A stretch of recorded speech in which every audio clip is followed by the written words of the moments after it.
Now we come to the second episode in the life of Amant Jean de Boutillier de Rancé, and it's a very dramatic one indeed. Very dramatic.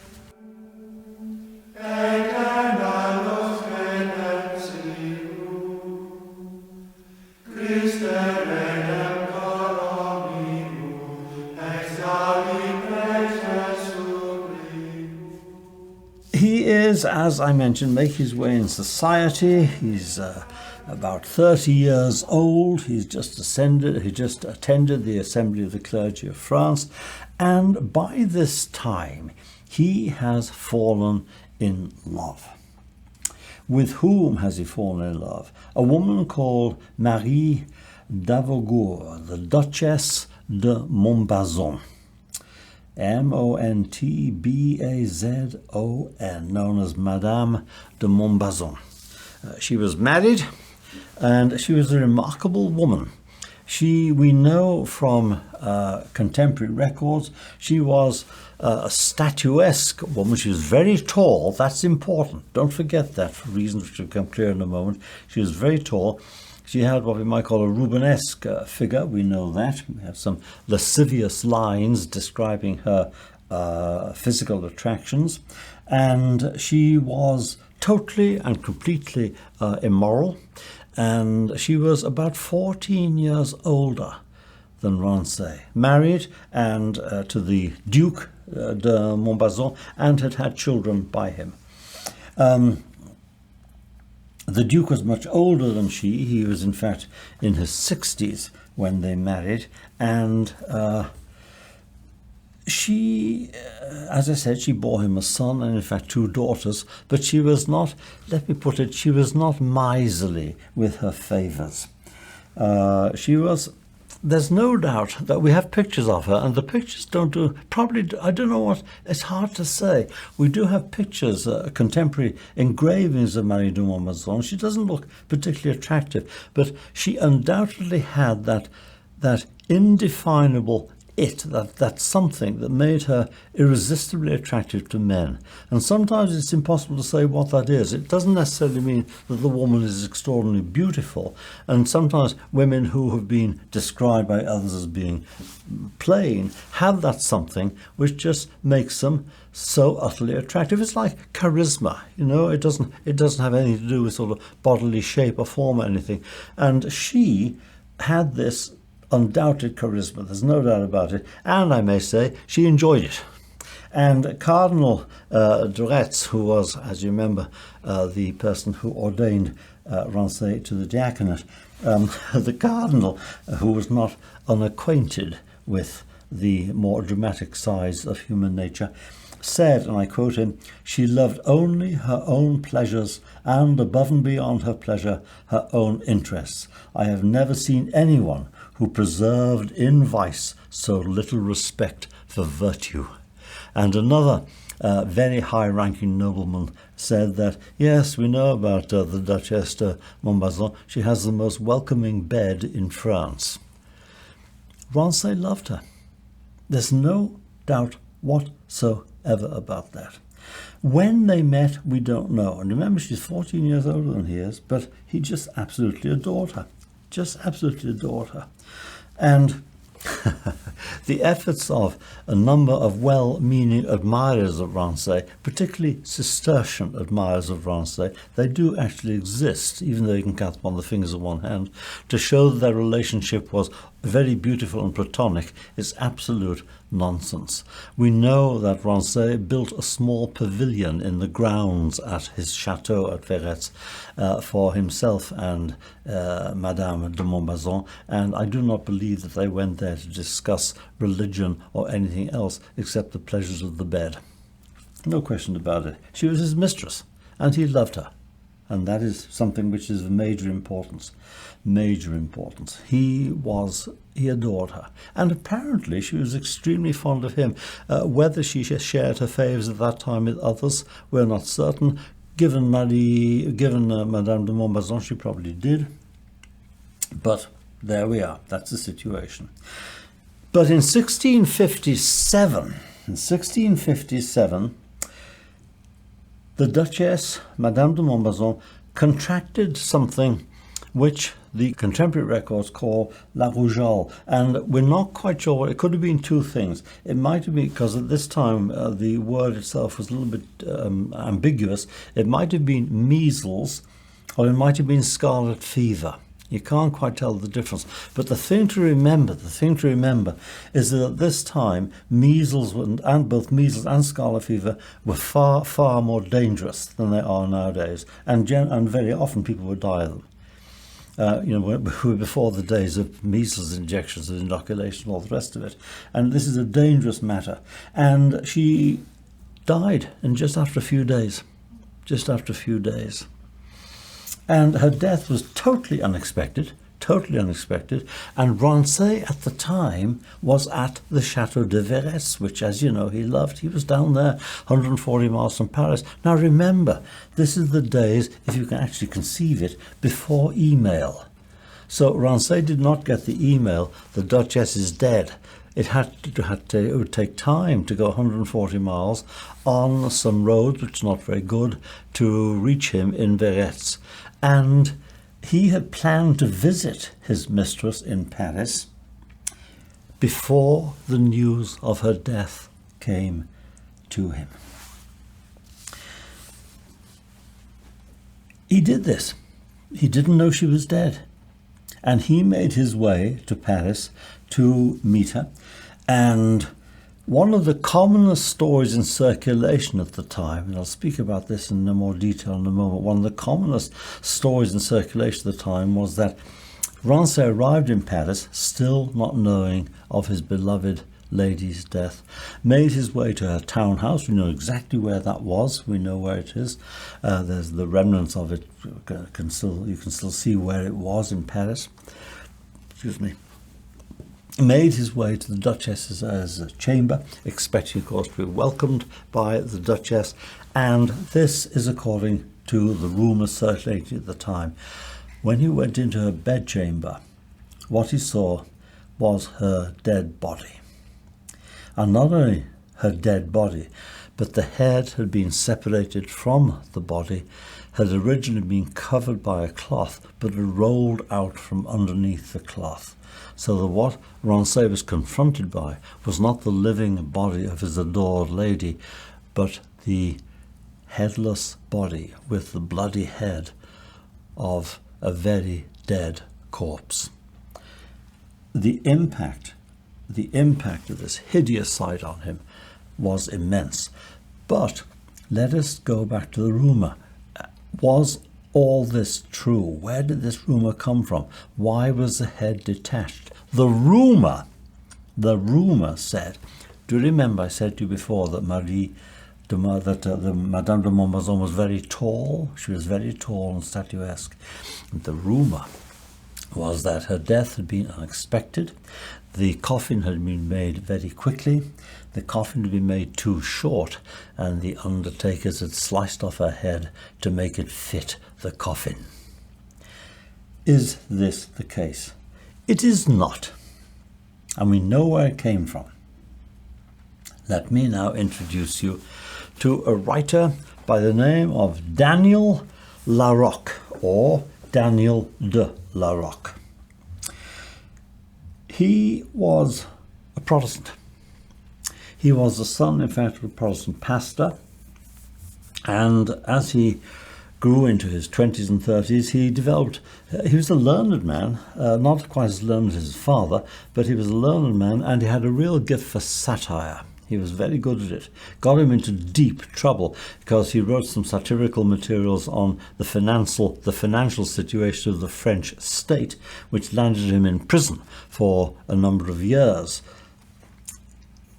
He found it expedient to convert to Roman Catholicism because of the situation in France. This is a time of great tension between Protestant and Huguenots, the Protestants and the Roman Catholics. I won't go into the details of all of it. It had to do with the revocation of the Edict of Nantes and all that sort of stuff. But he found it expedient to convert to Roman Catholicism, which he did. And it was he who was possibly paid to write a little book. It's only a small book. It's a little book about, 4 inches by, or 5 inches by 4, something like that, quite thin, about maybe 140, 50 pages or so on. I can't quite remember now. I borrowed the copy from Gethsemane, courtesy of Father Chrysogonus, and returned it, so I can't quite remember how many pages it had. I could check it easily. And it was called The True Motives of the Conversion of the Abbey de Rancé. And it was this man, Daniel Larocque, who circulated the idea, although he was picking up common thoughts at the time, of the decapitated head and the body being shortened in order to fit the coffin.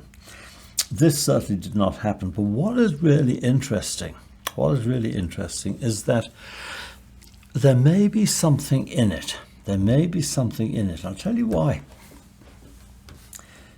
This was a time in the mid-1600s when there was terror in the royal court about poisons and unexpected death. There was something at the time, it was called the Affair of the Poisons. It was a very sordid affair. It involved witchcraft, black masses, poisonings, all sorts of stuff. And unexpected deaths at this time caused deep suspicion, particularly unexpected deaths of high-ranking people. And remember, she's a duchess.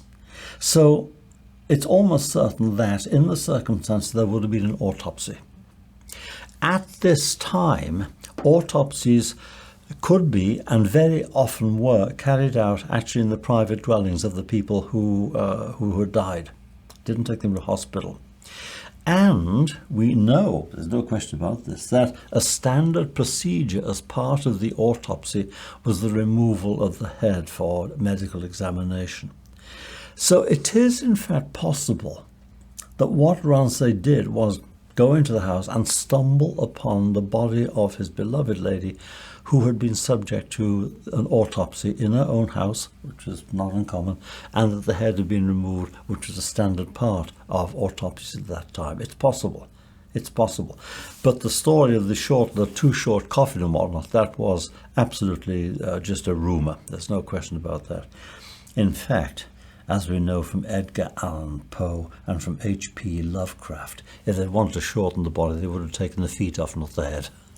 So that we can ignore, but it's not impossible that the poor man actually did witness this terrible sight of a woman he adored after the autopsy. Now, we know that it had a profound effect on him, but the old idea that this was the thing that turned him from a wealthy young man about town, enjoying life and everything, into the Abbey of La Trappe, that is not the case. We know that the Holy Spirit had been working on Rancé before this.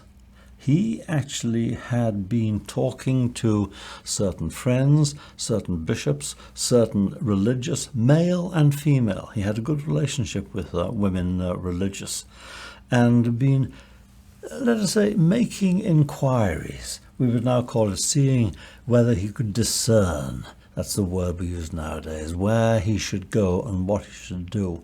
And so I don't think there's any doubt that the death of his beloved in these hideous circumstances and the possibility that he came upon the body was perhaps the turning point, the straw that broke the camel's back, but it was not just the only thing. He had been working toward this for some considerable time. But there's no doubt that this hideous vision, this hideous experience did have a profound effect on him.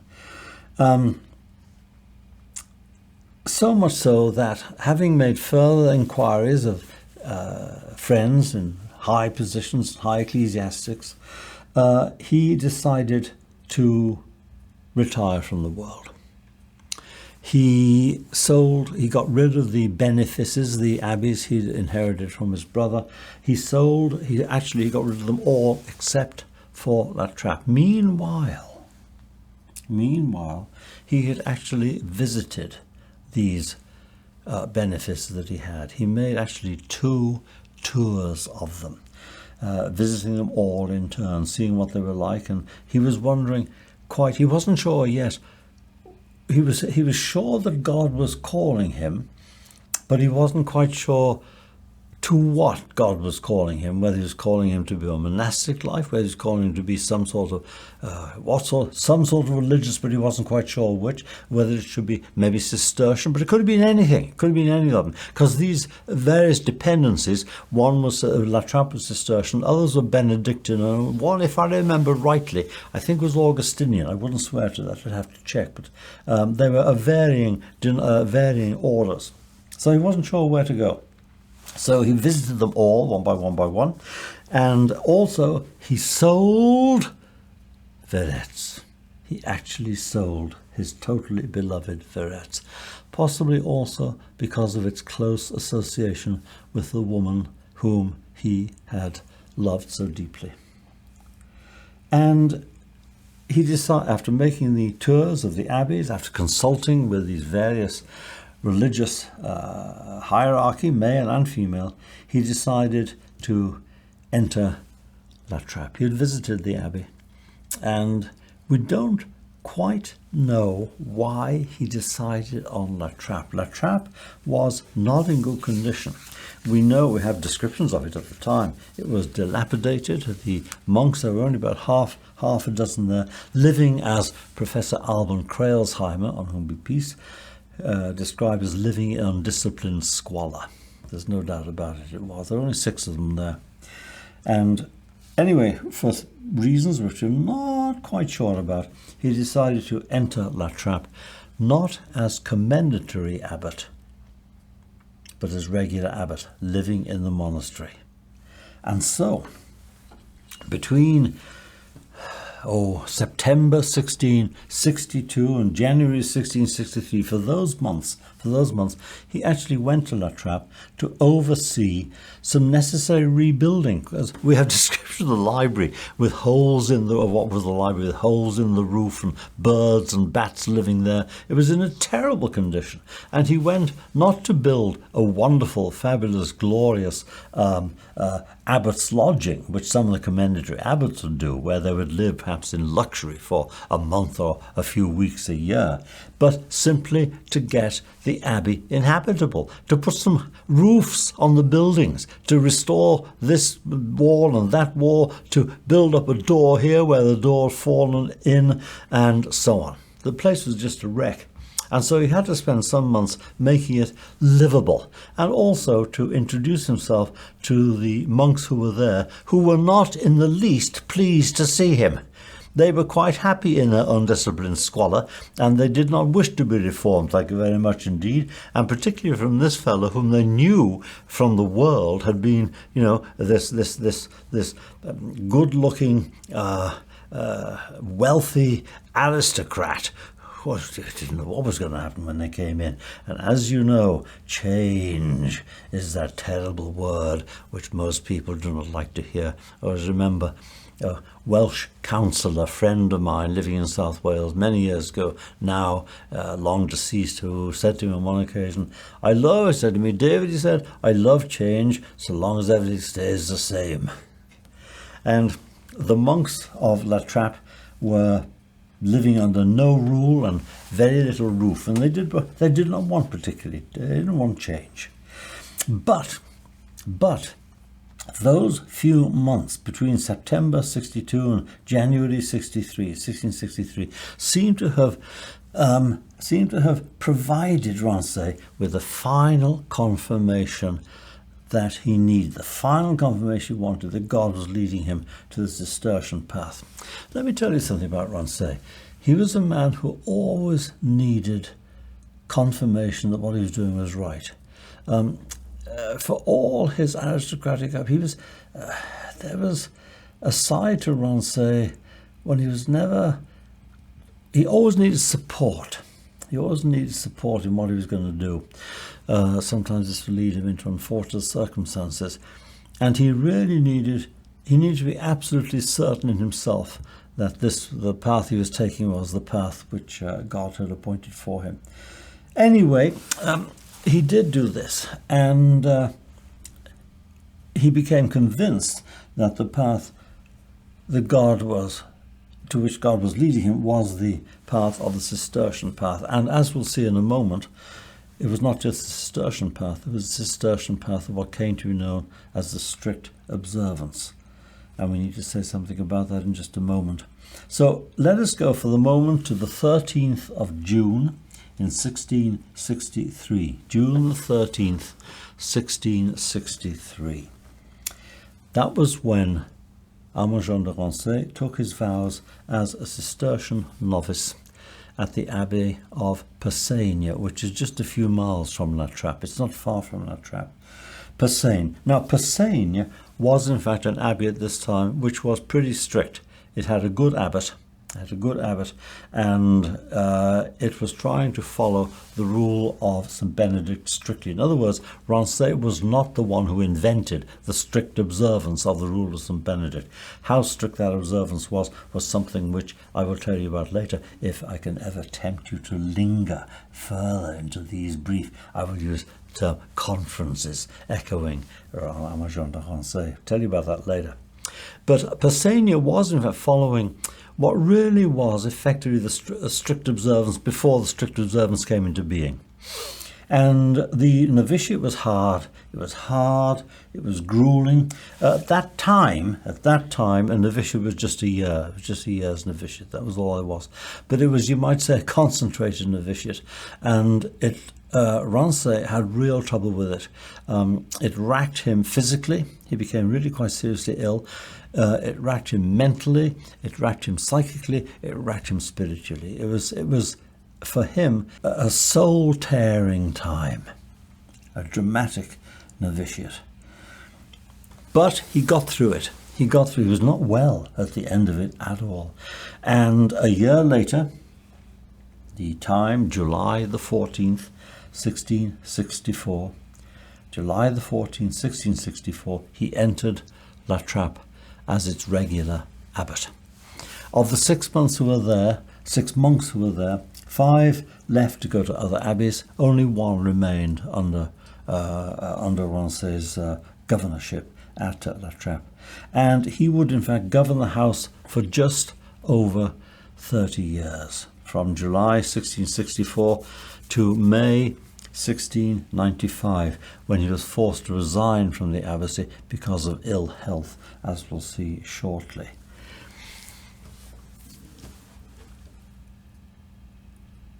The Cistercian world was never quite the same again.